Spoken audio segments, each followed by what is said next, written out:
Previously on Inside the SuperDraft. With the season that we had last year, we have a lot of needs that we want to fill. How much weight do you give to a 4-day window? With Andrew, his versatility is a big asset. If that plays out like that, then all of a sudden, we kind of start, if we hold on, we start the rest of the draft.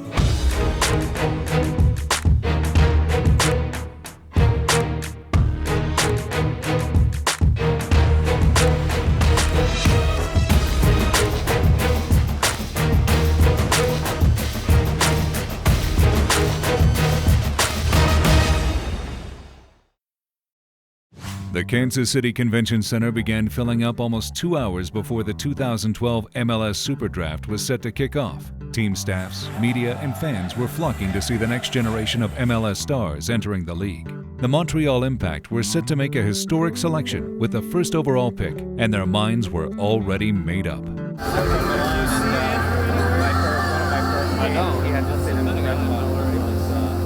Well, we decided 2 days ago that if we were going to use the pick, that it was going to be Andrew. I would say that last night some things started flying around a little bit. Nothing that we took too serious. Once we decided that it was Andrew and the type of player he is, we figured it would have to be earth-shattering for us to make a move. So nothing like that really came up.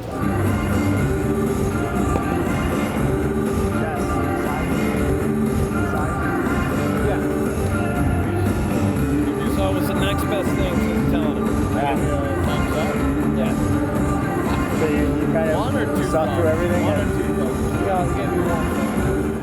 Guys, let's have fun, guys. Let's have fun. Yes, you're good. All right, we ready? Ready? Here we go. Rock and roll.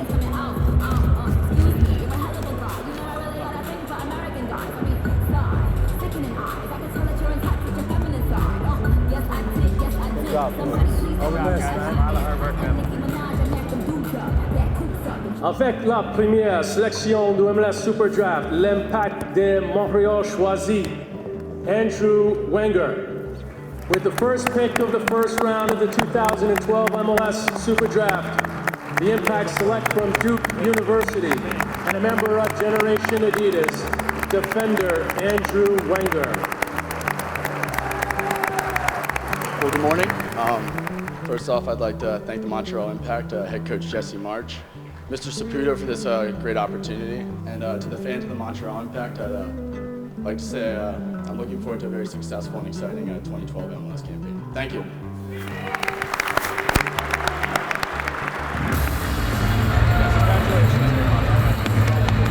I think he's just the best soccer player, and so by that I mean he can see things, he can move well, his feet are good, he reads the game, he understands how to play, and along with the athletic package that he brings and the size that he has, it's unusual for a kid, a young man like that to have all of those qualities. So for me it was pretty easy decision really, and as a staff it was pretty much unanimous.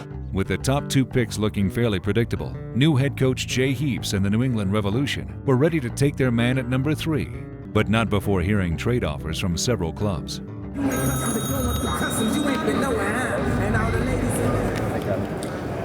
First and foremost, I want to thank the Lord to put me in this position.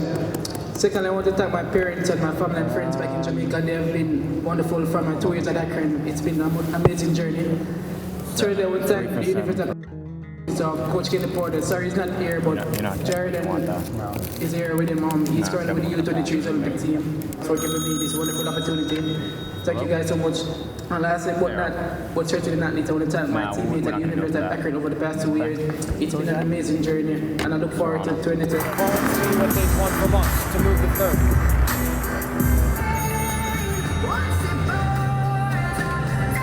Michael is mad at Montreal. What are you guys looking for, guys?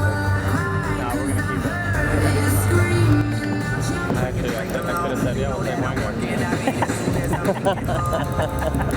Every time we've talked, we've had 3 guys that were above the rest. A few came in, and myself and Mike, Remy, and Jay Miller all sat there and debated it for a little bit, but really we were happy with our pick, and it had to be something over the top for us to give up that option. We're done, right? We're good? Yeah.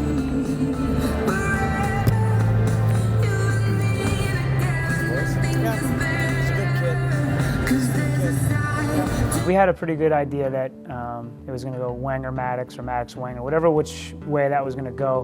We had started to put aside Kellen Rowe. The New England Revolution select midfielder Kellen Rowe. Going into it, we were very excited that Kellen would be falling to us. We felt like he was falling to us because of how well he had played over the last 2 years and kind of his whole body of work. We had done the deal with DC, we would never have been Rowe at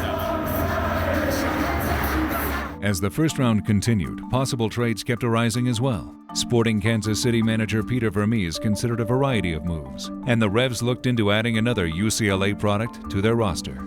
Definitely was trying at one point to look to trade up. The value just became too high. So far, so good. Actually, so far, so great. Don't get too excited. No, yeah, because it can change quickly. But at one point, I was looking to trade down because a few of our guys started going away. I was like, oh man, a couple of the guys that we identified that we'd like weren't there. All right, we're coming. We're starting to get thin. To training when I was 14 years old, so they committed a lot of that. There was at one point, we reached out to a couple teams. We saw Chandler Hoffman falling, and we thought maybe there was an opportunity that we could get him. Love you guys so much. Secondly, I want to thank the league for putting up.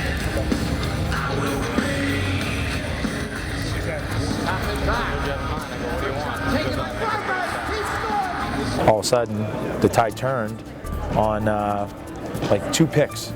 And then all of a sudden it left a couple of our guys back open.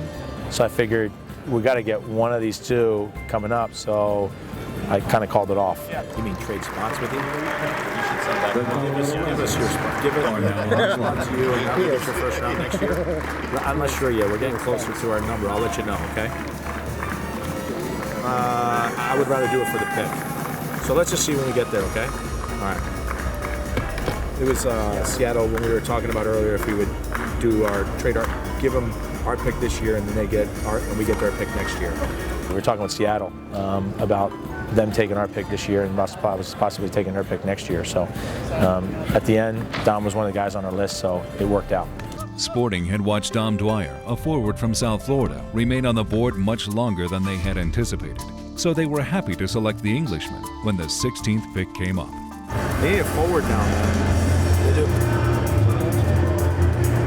They could go with Dom Dwyer. I don't know.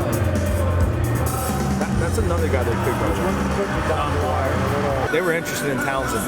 So I think that they're, I would say they're going to take a forward, and I would say they might go with the Dom Dwyer guy. Let me ask you, what about Dom Dwyer? Oh, yeah. I mean, we would take him if he's alive. Of course. We're going to take him if he's alive. Yeah. If he's alive, we're taking him. We've got to take him because he's GA. He's a beast. Yeah. But he's not going to be alive. The one thing that we moved to was, it's very hard to always get a goal scorer, and Dom has some really solid qualities that work for us. Sporting Kansas City. Who? I think we go with Dwyer. I think we go with him. What do you guys think? What? I like it. I love a GA. It's a GA. It's not a risk on money wise. He's a bulldog. Forward, Dom Dwyer. I think we do it, man. Here you go. Let's go. And then you factor in, Teal is going with the Olympic team and the national team. CJ right now is with the national team. Kai is international. There's times where we could lose some of those guys, so getting another forward was important to us. I think that's a good pick at our number. Really good. Sporting Kansas City, select forward Dom Dwyer.